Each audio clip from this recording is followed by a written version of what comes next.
pase, pierna derecha, directo al arco, ¡golazo! ¡Golazo!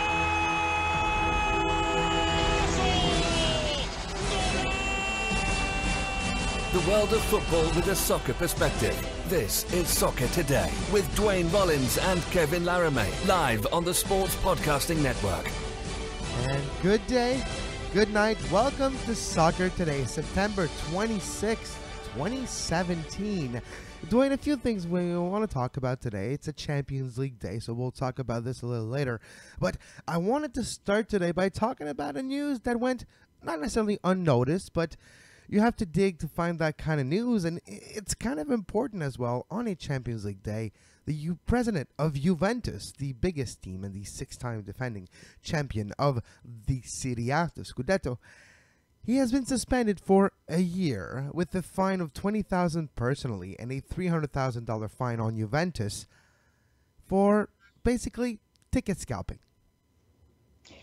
Yeah, I'm working with the ultra, not directly. He wasn't out in the street corner, going, buy and selling. No, tickets, he wasn't doing that. Buy and selling tickets, beer, tickets, cheaper than the box office. But that's the problem. It wasn't cheaper than the box office. And the facts here is allegedly, Andrea Allegri, if I'm pronouncing it correctly, has given tickets to an individual, and that individual is allegedly ultras with allegedly mafia ties as well. So it all becomes very interesting, and those tickets have been sold for a lot of money on the black market on the other side of this. So what does it say? You were mentioning to me off air, it's not the first time we see this, and especially in Italy. No, we saw in CONCACAF too with Jack Warner, ultimately for all of his corruption, and we don't have to say allegedly there. It was the ticket scalping at the World Cups that ultimately nailed him, and they were able to have that stick to him. It's just so simple, and it's kind of an end around, not to get too legally bogged down here, but it's like you can't just directly pass money back and forth to take advantage financially of your situation. But the tickets is this commodity that has a value that's much more difficult, I think, for people to track. And then you factor in, and in this particular situation, the ultras, and we have to be careful to separate European ultras from and South American ultras too from the sort of tame, watered down version that of folks. And I say that nicely, not in any insulting way whatsoever, because we shouldn't aspire to be those kind of ultras in North America. An ultra there, that's serious business, and they're often allegedly people that you don't want to have much connection with, because they're organized gangs, and they just happen to use the football as sort of an excuse to but that's ultimately what brings them collectively together. But their true operations are more involved around finding ways to financially benefit, right? And especially in this case, right? Especially in this case, in the Turin environment and the Italian environment, and we all know the history of Italian organized crime and mafia around the world, and it has bigger imprints on the ultras group in that part of the world as well than other European parts. It's like an amalgamation of many more cultures with that ultras term. So I kind of always disregard the term and look at each group almost individually at this point too. Yeah. There's so many different definitions of it really out there, and even in clubs where you have some bad ultras, you have other groups that may look like ultras to us from the outside that aren't acting in that organized crime sort of way. So you're right, it's very difficult to sort of just make an assumption blanket about that, which is unfortunate, because there are a lot of there's a lot of passionate fans out there that, especially in North America, that I think that call themselves ultra, that are really just there for the football. They want to make tifo, and they want to support the club in a vocal way, and they add a lot of value, and the leagues use them in MLS's case, as we well know, to market and so on. But it's difficult to get past this. But this is sort of moving away from the the seriousness of a ticket scalping thing. And a president of one of the biggest team in Europe, like not one guy working in the locker room. Like, we're talking about the head honcho of the whole damn club. Yeah, and it's a 1-year suspension. He can't be associated. Well, he can still remain president of Juventus. but he cannot represent them in any official capacity during that time. So that is the sentence. And there's some heavy fines laid as well, something 300,000 euros and things like that. So it's a significant punishment. Juventus issued a statement that I think it's laughable. I'm sorry. They're not even going to fire the guy. Why? Like, the guy just, why? Like, I don't know. Well, I don't get because, and we can get into that in a second, but yeah, they in the statement that they issued, they are satisfied with the punishment, and then they acknowledge it was serious, even because it did not directly tie Juventus to organized crime. That was essentially their main concern, is they did not want to directly be tied to organized crime. They're going to go through that third party, right? So that's unfortunate there. And look, this is part of the culture in there and other places, that they don't view the scalping of tickets, the moving of tickets in this way. I think it's pretty clear that they just don't necessarily view it as a problem, but fans should view it as a problem because it artificially inflates the market, because you're taking them away. These tickets are being held back in some capacity to give to these ultra groups, who then they know damn well what they're using them for, to profit themselves. They're getting free tickets, likely, or very reduced tickets anyway, that are then resold at a higher value, so they make money. It's money laundering. It's like a money laundering scheme.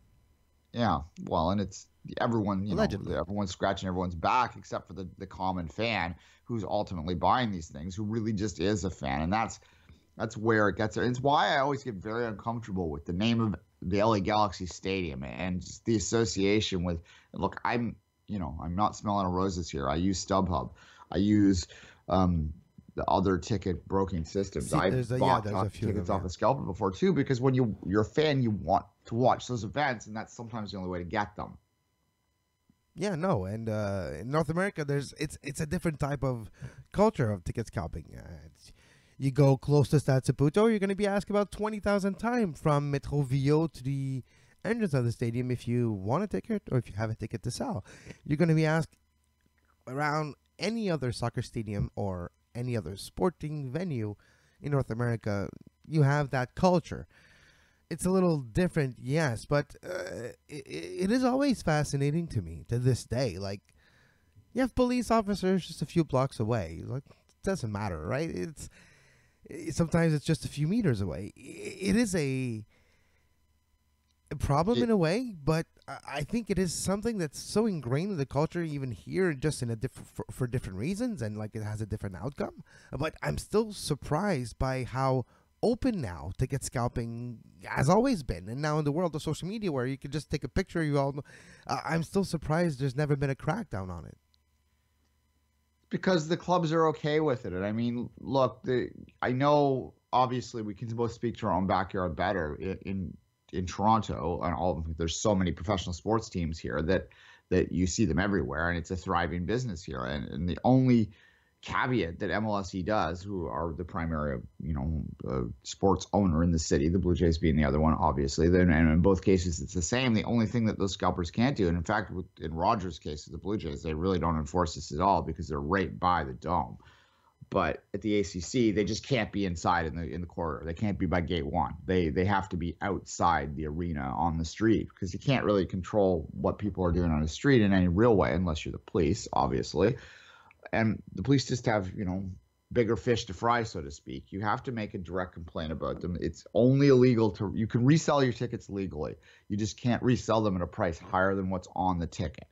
Now, often, especially in Blue Jays games cases, or TFC games cases back in the past, that wasn't happening. So there wasn't technically anything illegal happening. But the second they ask you for a price that's above the face value, then they are in fact breaking the law. And if you walk up to a police officer and make a complaint about that, they're supposed to enforce it. But I dare anyone to try that, because the cop is just going to laugh at you, because they just don't care. And they don't care because the clubs clearly don't care, because it benefits them, because it creates scarcity. And that's what frustrates me about scalping in the whole industry there, is that people will argue that it is a true economy. There are probably those that are a little more right of center economically than me out there that are yelling at their devices right now that I am trying to put a damper on the free market when I complain about scalping. But it's not a free market, because those tickets aren't a commodity that is free to everyone in an equal way. There are people that have greater access to them. And when people have greater access to something that is artificially inflating that product, that commodity, to a point that it is no longer about free market. It is a manipulated market, and it is a manipulated market that is at a disadvantage to the common person, the common fan. And that's a problem, because it takes people out of the game, out of the experience, and it ultimately is going to, it would down the line. And I think that, again, to go outside the world of soccer here, because this is a general sports conversation, really, I think it does bite these owners in the ass eventually, because they do this. You look at the Leafs here in this city, who are still an institution, but that is a pretty that doesn't look like Toronto. The ACC doesn't look like the Toronto that I ride the subway with every day during Leafs games, if you follow what I'm saying. It is a older, paler, and richer crowd than you're going to see around Toronto. And eventually, those older folks are going to stop going to these games, and who's going to replace them if you are ignoring 3/4 of your city in terms of their ability to have access to you? Now, it's not a situation with MLS here yet, because the tickets still are generally inexpensive, but it could change if that demand gets high enough that they start to view these tickets as commodities in the way that Juventus is doing here. And you're already seeing it change in Europe, where it is the same type of crowds that are getting in to Premier League games. To, Serie A doesn't necessarily have the same problem, but because the stadiums are bigger and the prices aren't as expensive, but it just takes the experience away from people, and it makes it an exclusive thing. And scalping is really at the core of that, and that's why things like this should be taken seriously, Kevin. No, exactly. And there's, especially in this very case that we started to talk about, there is other aspect than the ticket scalping. The ticket scalping is the end result of making money out of agreements that happened way before the ticket scalping process, right? So that's another instances. But it is fascinating to me how, you're right, it is almost a parallel economy, the ticket selling industry in North America, and how it creates basically full-time jobs. Like scalpers, I've been seeing them for decades now, the same ones. Bell Center, Stade Saputo, back at the Olympic Stadium back in the day. Daily thing. And yeah, it is kind of interesting. And if you're looking at it, the pure government perspective, the amount of taxes that are probably not collected, at the end of the year, if you add everything up, it's probably a lot of millions of dollars. But there's a lot of things. I'm not saying we should crack down on ticket scalping. I'm just saying I just wanted to bring the question up, because it has been fascinating to me to just see it all in the open like this. Yeah, look, we could have a very long conversation. The other side of it too is it asks uncomfortable questions about the relationship between management and the alters groups, and this is a situation that you'll see. Like you ever watched that old cheeseball show, The Football Factory? A lot of people did. With Danny Dwyer, Proper Naughty.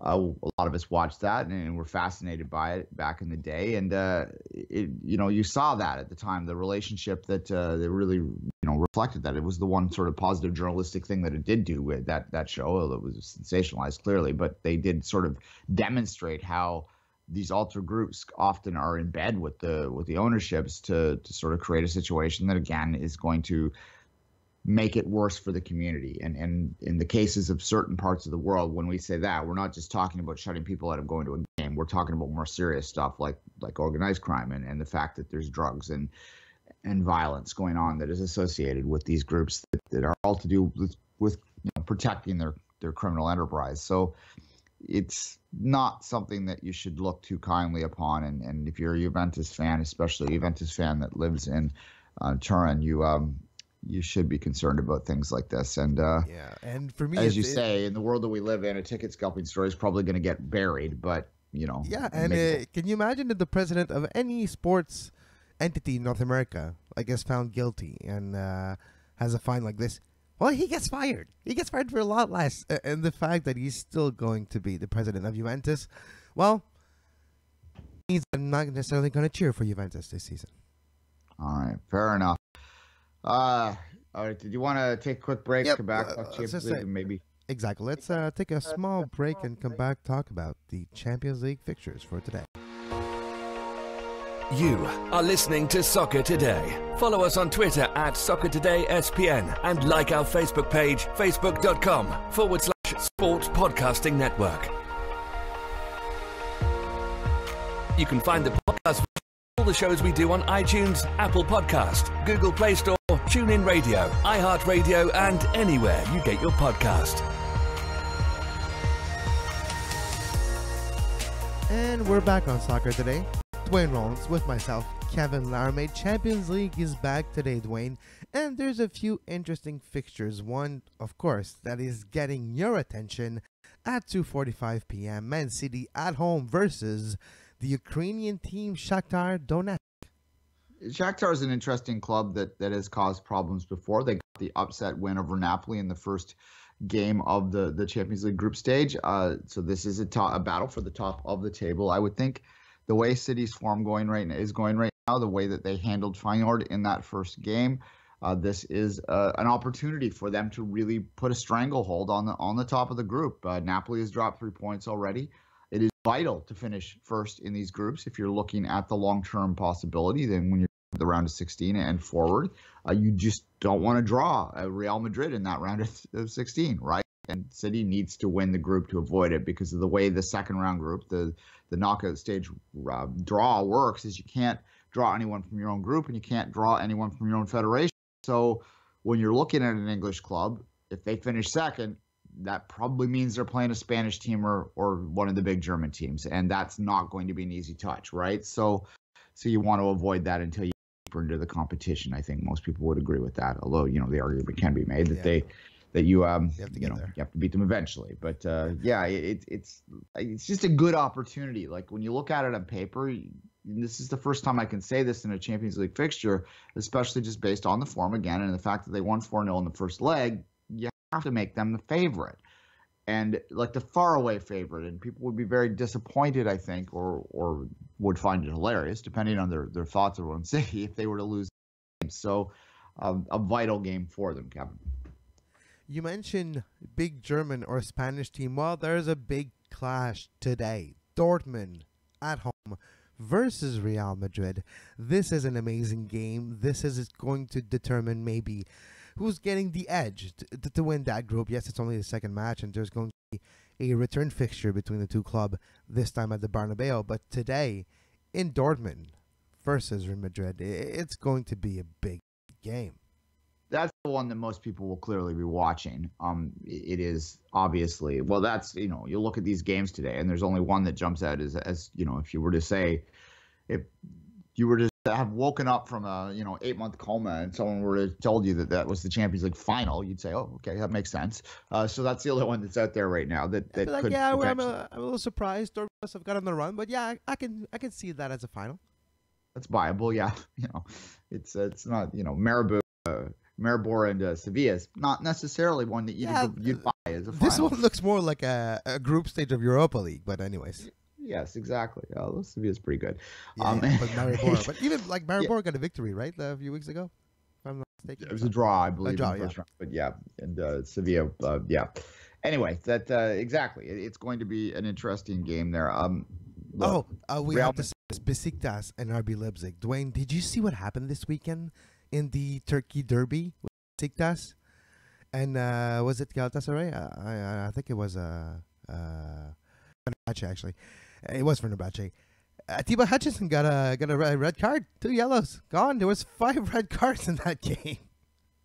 Atiba is not exactly a player that typically gets those kind of cards. So that's an interesting one. But though the Turkish derbies run hot. We talked about football factors a minute ago. The Fenerbahce Galatasaray derby that he went to was one that stuck out to me and at the time I remember watching that show. It was earlier on. It was in, I think, the late 90s is when that show ran.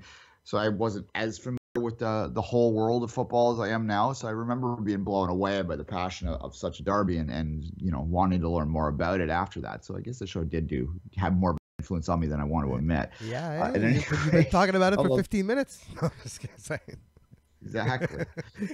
No, but there's good games. Napoli Feyenoord, you're going to mention too. And Napoli has to bounce back from their defeat against Shakhtar Donetsk, and Feyenoord back in the Champions League after a long time, champion of last year's Eredivisie.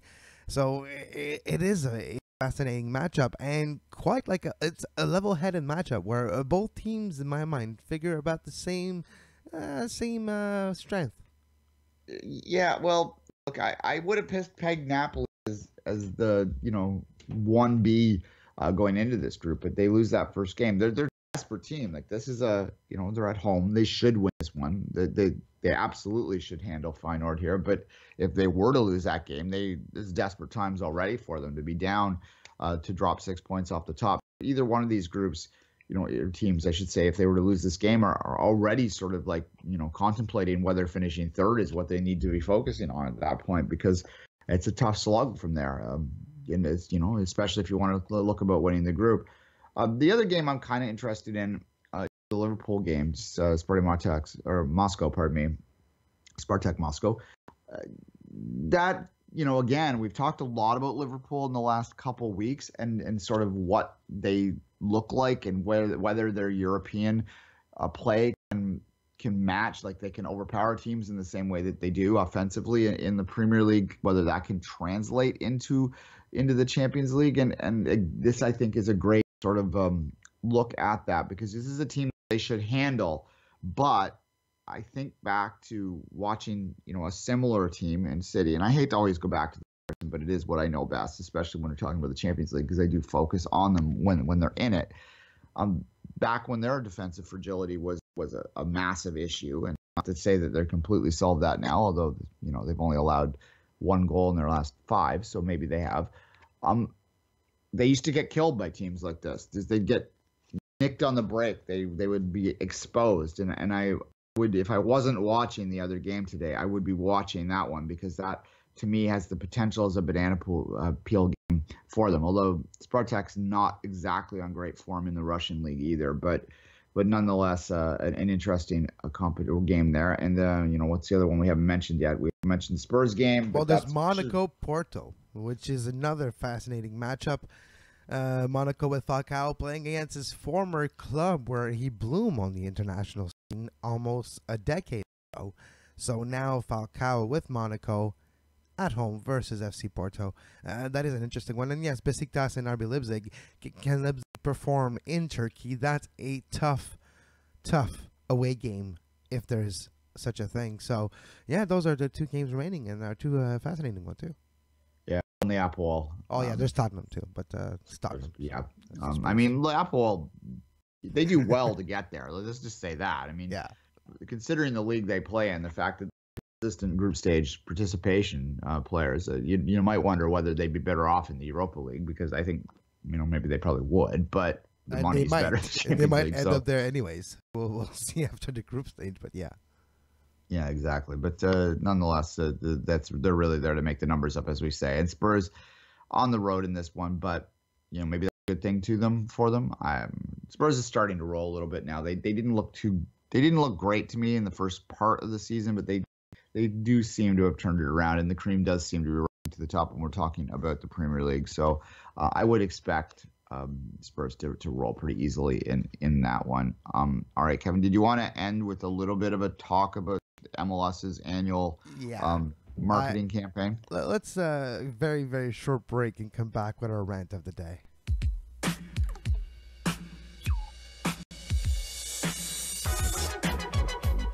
You are listening to Soccer Today. Follow us on Twitter at Soccer Today SPN and like our Facebook page, facebook.com/Sports Podcasting Network.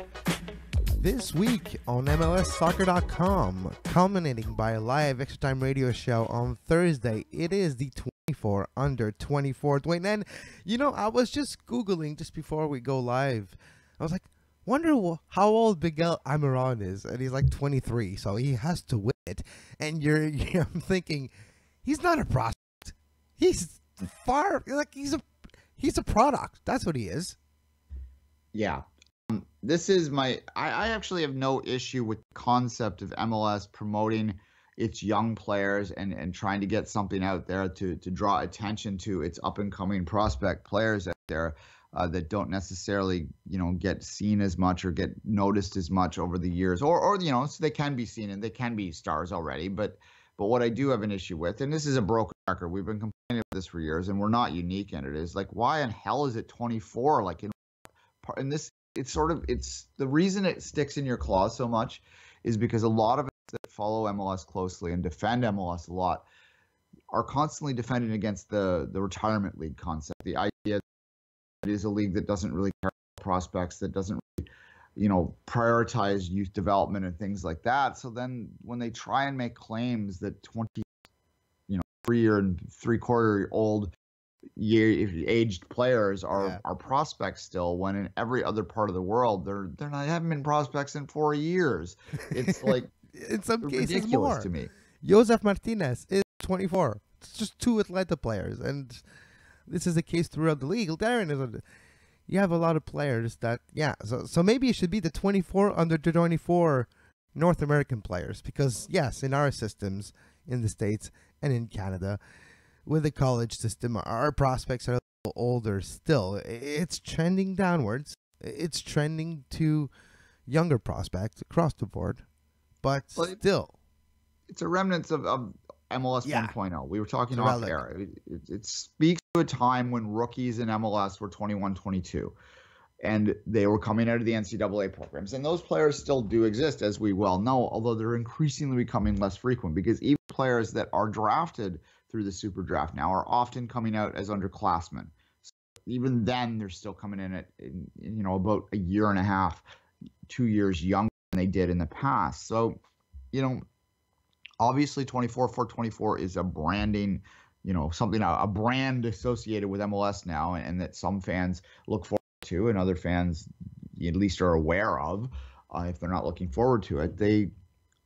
So changing that brand to 20 under 20, which would make a lot more sense, or if you really want, you could go 21 under 21 to sort of reflect 20-year-olds, put them in there, and I wouldn't have too much of an issue with that. You can do the joke that if you can't drink alcohol, you can't be on that list.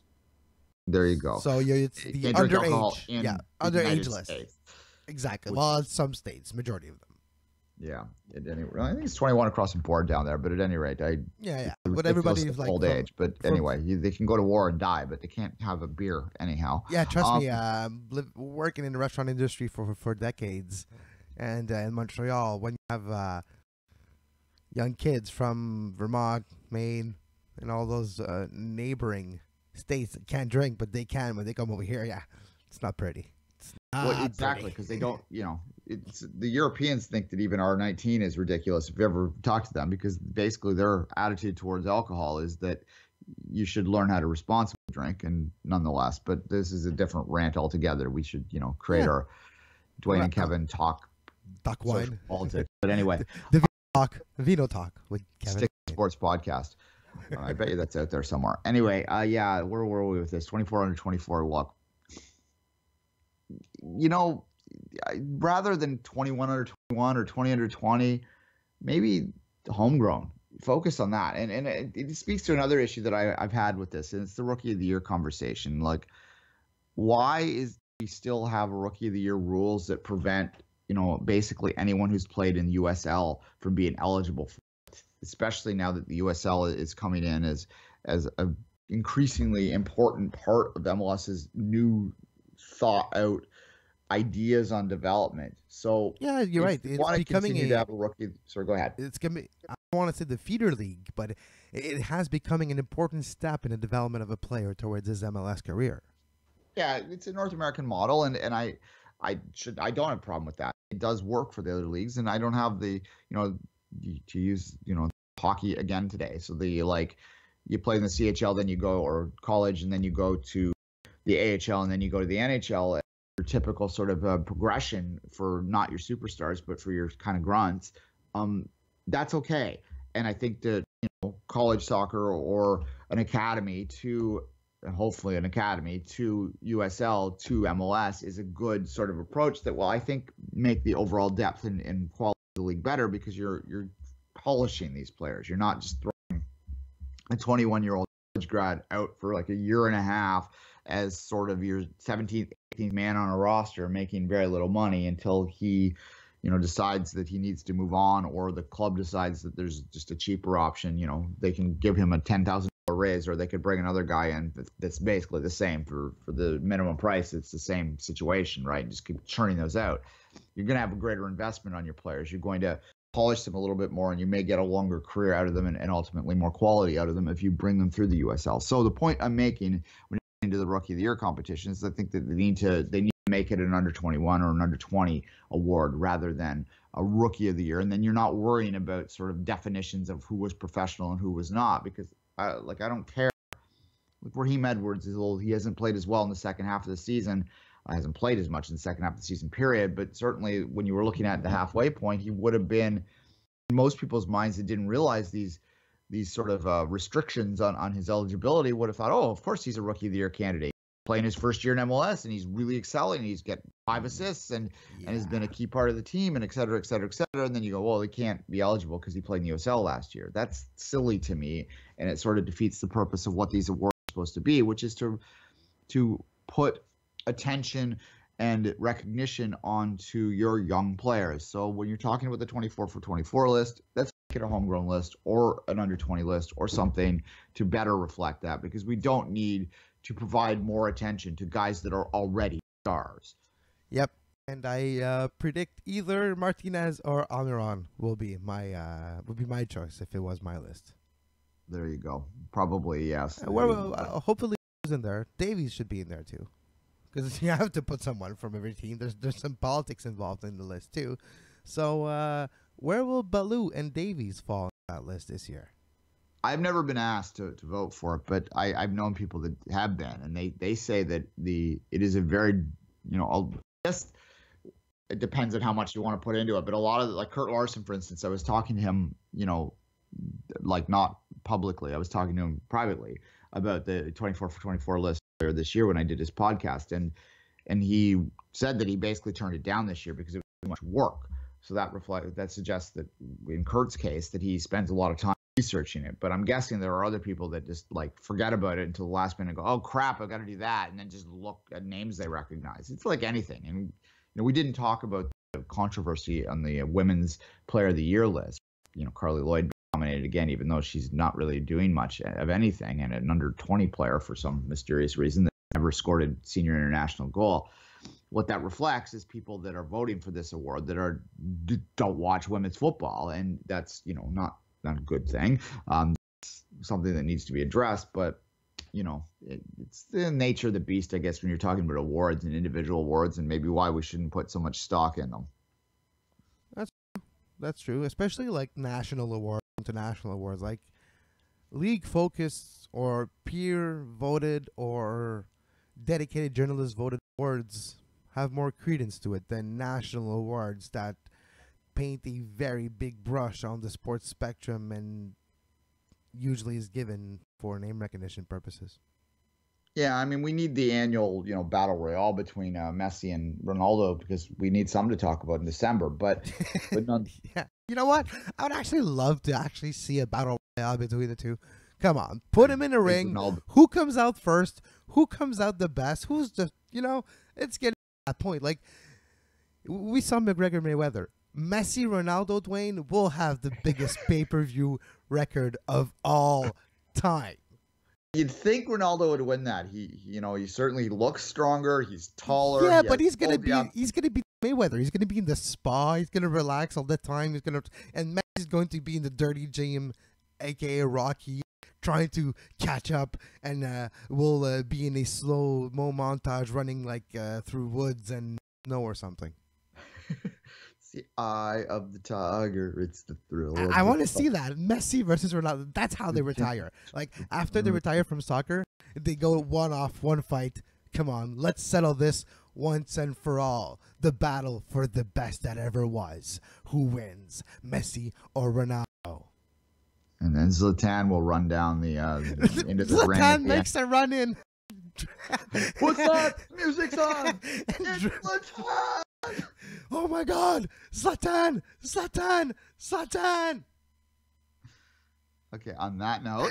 Yeah, we can't top this. All right, guys, you can follow Duane on Twitter at 24th Minute and myself at Kev Laramee, and beware of the Zlatan run-in. And until next time, have a great soccer. You can find the podcast version of all the shows we do on iTunes, Apple Podcasts, Google Play Store, TuneIn Radio, iHeartRadio, and anywhere you get your podcast.